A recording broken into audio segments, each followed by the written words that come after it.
It's this stuff isn't difficult.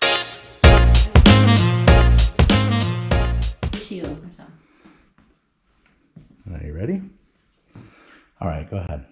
Hi, so today what I'm going to do is make a quick Christmas cookie for your dog.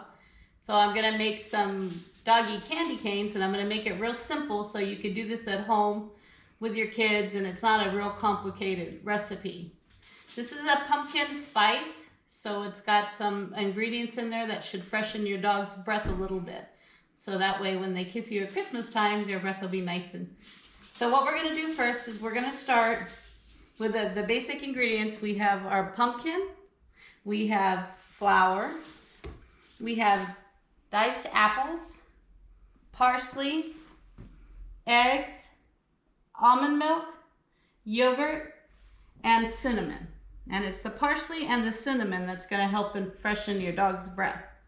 So what you want to do first is you want to take your pumpkin, and it's exactly 2 cups of pumpkin, and you want to put it in your mixer bowl.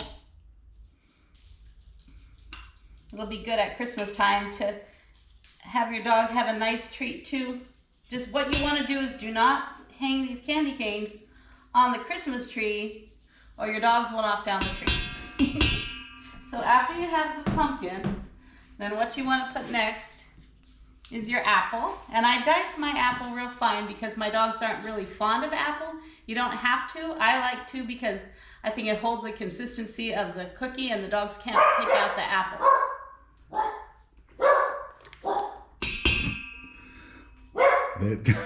There must be just somebody outside. The next, and that's Zeus getting excited about his cookies. The next ingredient I have is, this is almond milk. I just use unsweetened almond milk. It's a good consistency and it's good for dogs. Just pour that in there. Your next ingredient, I like to use vanilla yogurt. I just think it gives them a little nice sweetness, but it's healthy for them as well. So you just go ahead and put that in your bowl. Get everything looking good. It smells delicious. You can smell the cinnamon, the pumpkin. Next you want to crack an egg. You just need 1 egg.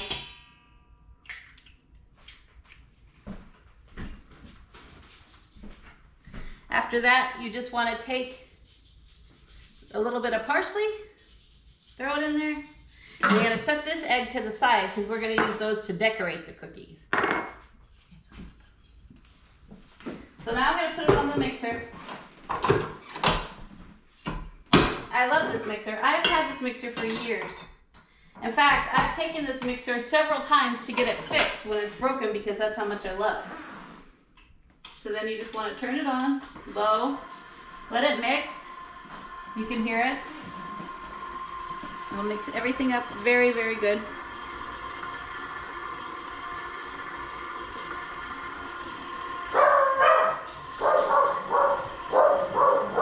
Go tell them to be quiet. Yeah. You guys, I'm making a video. This is real life stuff here, people. Hey, There's probably a leaf falling off a tree out there, and they go ballistic every time a leaf falls off the tree. No. You can look out the window, there's literally nothing there.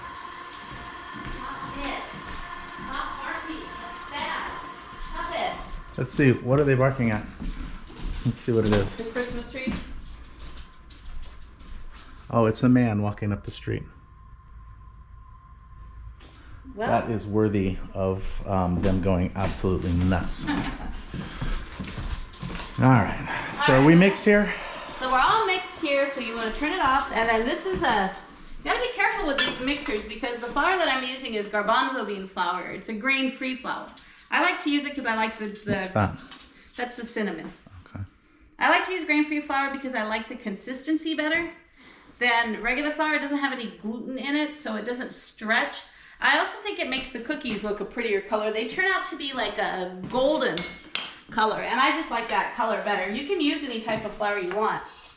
I just prefer this flour. And you want to have it get to the consistency where it's not all the dough is on the side. So if that happens, what I do is I just take my spoon, put the dough back down. The other thing about the garbanzo bean flour is that it can get kind of hard at the bottom. So you want to kind of mix it up with your spoon. There. It smells delicious. Do you smell it? Mm-hmm. I think I'm hungry. And it's starting to look good. So this is the consistency you want to look for. Can you see how it's not sticking to the side as much? Turn it down. Mush this over. Is mush a word? I'm going to mix that in.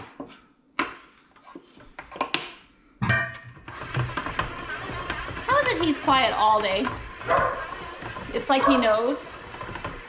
All right, this will work for now. So we're going to take this, get the dough off the sides because you want to get it all mixed good. So I'm going to kind of take my fingers and take it off the...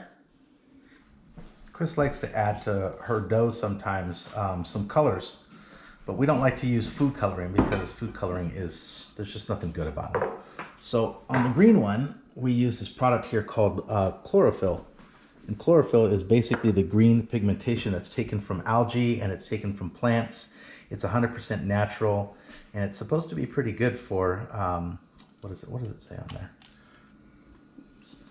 It builds red blood cells, so it's actually pretty good stuff. And then the red one here is simply beetroot powder, which is it's a raw organic superfood. Again, 100% all natural, perfectly safe for dogs, and it makes like neat little colors for the. This will dye my fingers, look. Yeah, it's just. And this will dye my fingers. Yeah, they'll dye your fingers black because yeah. So you can see. But I like to use it because I think it's so much nicer. You know, it's easy to do things with food dyes, but it's a lot harder when you have to try to figure it out yourself. It makes it more challenging to try to stay healthy for the pets and not have them have a bunch of artificial ingredients. And learning how to use food dyes is a pretty fun experience. It's a fun thing to do. What did you use for the yellow when you did the yellow one? For the yellow, I used turmeric. And it works really well. If you want to do kind of a yellowish, almost maybe even an orangish, or is it just yellow? Come on, more the yellow. Like bright yellow. Put a little bit here so you can see. Don't put too much turmeric in though, because the dogs don't like the taste of it. But it's very healthy for dogs. Yeah. Most people know what turmeric is. But if these are simple ingredients, you can get that chlorophyll online. You can get it in most health food stores. I think we bought the beetroot powder from Amazon. Is that where we got it? I don't know where I got this. It's not, this stuff isn't difficult to find. You can find it if you wanted to spice it up and just make them different colors, those are different ways that you could do it naturally and safely, and so it doesn't have any negative effects on your pet. Okay, are we on to the next step? We're on to the next step. All right, I'm gonna move this over because I'm gonna need this for a second. And then one of the good things that I like to have on hand is a scale, because I use it for I like to weigh out the flour exactly. And so if you don't have a scale, they're pretty inexpensive, you can get them, but it works really well because with the candy canes, you want consistency. So what you want to do, is I'm going to do one to show you, you want to make each cookie, I like to make them I just like to make them at 3 ounces. And so this is something you can have your kids do. You can just weigh it out, make sure it's 3 ounces. And the reason that I like to weigh it out and have that be 3 ounces is because I like them to all look the same and be the same weight. I just think it looks, I don't know, I just think it looks better. Then you want to spray your pan with olive oil, whatever cooking oil you have. I'll wash my hands again. Did you know that I can't stand having food on my hands? You never knew that? I guess I never realized it. No. Yeah. So now you have your dough ready. Look at Lizzie looking at you. And so you want to make sure that you measure out. And I like to, so what you want to do with your scale is you'll notice you have to tear it. I don't know if you all know what that means. So what that means is, do you see how right now it's below 0? Do you see? And I put this on and it's on 0 because I've teared it. There it is. So what that means is that it's going to remember what you had on there before, so it won't weigh in the weight of the bowl. So what you want to do is you want to have it right at 3 ounces, right around there, a little bit more. And that's good. And you don't have to do it right at 3 ounces. That's just what I like to do. But my dogs are bigger dogs. They're Queenslands. You can see, you've seen them from our other videos. So that's a good size for them. If I'm doing one for a smaller dog, you can make them smaller. There's no rule. That's just what I like. So then you just roll them like this, and then just form the cane. So it's just gonna, see how easy that is? And you can even do it here. Sometimes it's easier to do it on the sheet pan. But that's one of the cookies. And then afterwards, you can just take your egg, and I used a paintbrush. I actually got this paintbrush from a hardware store because I like it better for putting the egg on. I don't know, it just seems like it works better than those little brushes that you buy in the baking store, but that's just me. And then you can decorate them if you want to put some, like, I'll show you, if you have some more of that parsley, you can put parsley on it. If you happen to have something like, sometimes I put bacon on for my dogs. If you have any bacon that you have cut up, that's up to you. And then here, what I'll do now is I'll just put them in the oven. Put it in the oven for... Show them the how you got the colored one too. Oh, so what I'm going to do with this one is I'm going to show you kind of a cool trick. I'm getting away all my tricks in my tray, but what I'm going to do is show you how you can do like a tie-dye one. There's 2 ways you can do it. So you can measure up. So again, I'm kind of, like I said, I like to do it exactly 1.5 ounces.